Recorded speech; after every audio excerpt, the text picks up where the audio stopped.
Hi there, welcome back. Today's video is about the best investment that you'll ever make. And of course, we all love investments. We want to get a good return on the money that we spend. And so we choose to invest in a lot of different things in our lives. But one of the things that I find really interesting is that we don't think all that much about where we choose to invest things. Of course, we want to invest in things that are going to be good returns for our money. So we put money into 401ks, into the stock market or mutual funds. We put money into real estate. And then we buy things like cars and homes and things that help to make us feel secure. And people wouldn't think too much about spending ten or $20,000 on a car. Of course, if you're going to buy a decent car, that's probably the minimum that you would spend. And then there are a lot of people that spend a lot more than that on cars, 50, $60,000 on a car. And they feel like it's a good investment and they're willing to pay $600 a month in a car payment because they know that that car is going to get them where they want to go. They really enjoy the car, they really enjoy what it brings them, and they work hard. But there is an investment that I find that a lot of people feel very uncomfortable making that I think is a key to a really good life and to being successful and happy. And that is investments in self. Now, there's so many expenses in life that I know all of us feel like there's never enough money. But one of the questions that I get most often when somebody is interested in working with me is, do you take insurance? And I know a lot of us spend a lot of money on insurance, but often it's our companies that are spending the majority, depending on if you work for a company or if you work for yourself. The companies are spending a big amount of money on your insurance and you pay part of it. And the amount of money that the company spends on your insurance is considered part of your salary. I remember they used to do, when I worked at an engineering firm for a really long time, they would give us a compensation package and they would show how much they spend every month on our insurance. And that would be part of what they considered our compensation for our work that we did with them. And so they would gather all the different things that they provided for each employee, and then you would get a statement of, this is what you're being paid in salary, in insurance, in 401k contributions, in benefits, all different kinds of things that the company was providing for each employee. So that all became part of it. So it was really something that a person was paying for, but they were paying for it by having a reduced salary and counting that as part of their benefits package. So we spend a lot of money on insurance. Of course we do. And so when we have medical expenses, when we have any kind of expenses that have to do with our health and our own selves, we really would like those things to be covered because we're already paying for those things, right? But what happens is we sort of get handcuffed into what we can spend our money on. We get told, well, these are the only things that we're going to cover. And it really limits us to what we can invest in for our own selves. And so most people are not willing to invest beyond their insurance in their own selves.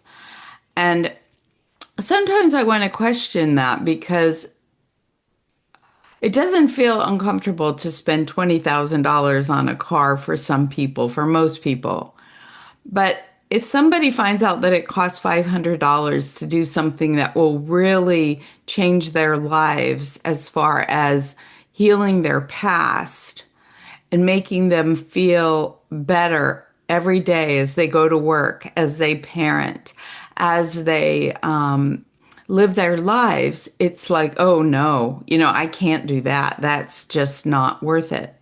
But you know that people that are super successful, that are billionaires or millionaires, or who really are successful monetarily in their lives, they invest in themselves. I know that most business people spend well over $50,000 a year on their own education, on developing themselves. Personal development is what I call it. But that is why such a small percentage of people are entrepreneurs, are outside their comfort zone, doing things that taking risks. And most everybody else likes to stay in their comfort zone and go to their job and come home and watch TV and just live these Groundhog Day lives. And as they get older and they ask themselves, is this all there is? And they realize that, I've gone through my whole life and I've just been doing what I was told to do. And I'm not feeling satisfied. I'm feeling, when I get to the end of my life, am I going to say, I wish I would have made more money. I wish I would have worked more at my job. I wish I would have. Are they going to say, I wish I would have taken more risks? I wish I would have invested in myself. I wish I would have cared more about my own well-being, giving myself massages, taking vacations, having experiences with my children, investing in my own well-being. So, I just want to bring that to people's attention because I have spent a lot of money investing in myself and it has really paid off. And the one thing that I think is so important is that the more money I spend on myself, the more resources I have to draw upon when I need to take care of myself in a way that isn't an employer. Like, what happens if my job goes away? Do I have anything to fall back on? And the more I've been willing to invest in myself, the more I can say, yes, I have a lot to fall back on.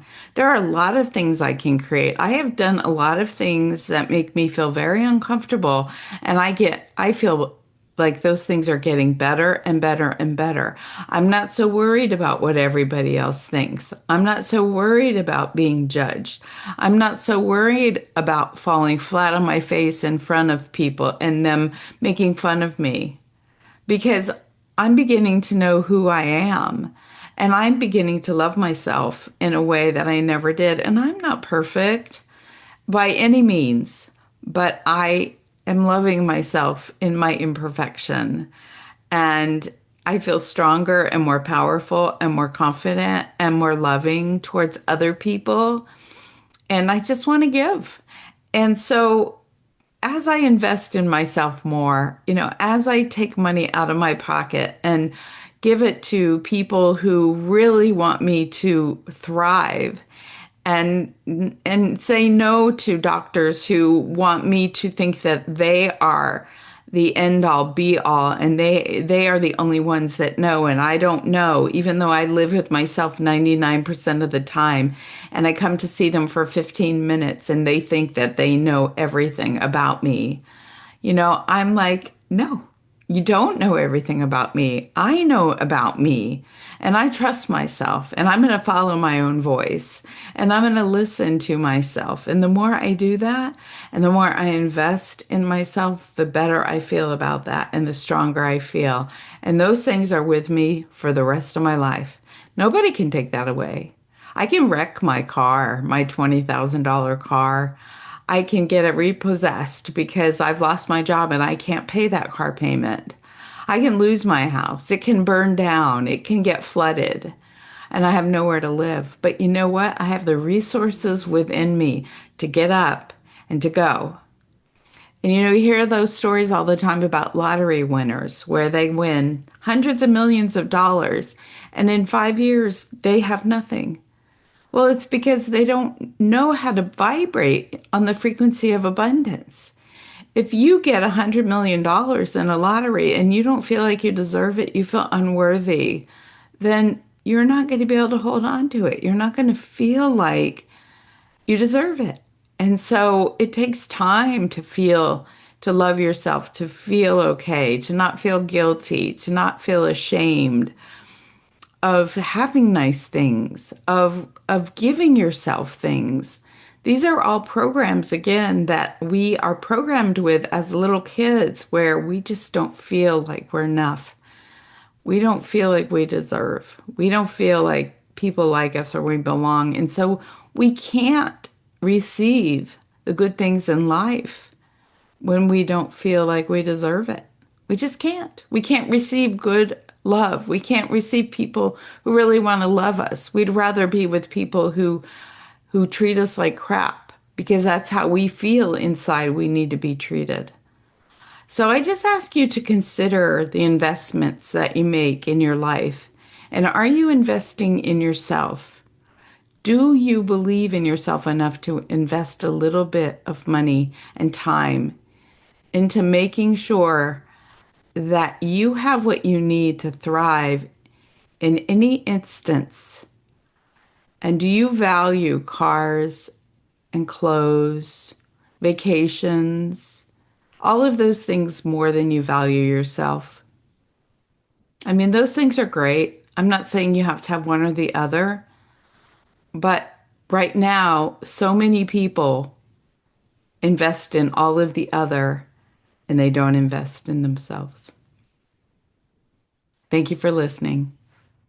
Have a great day.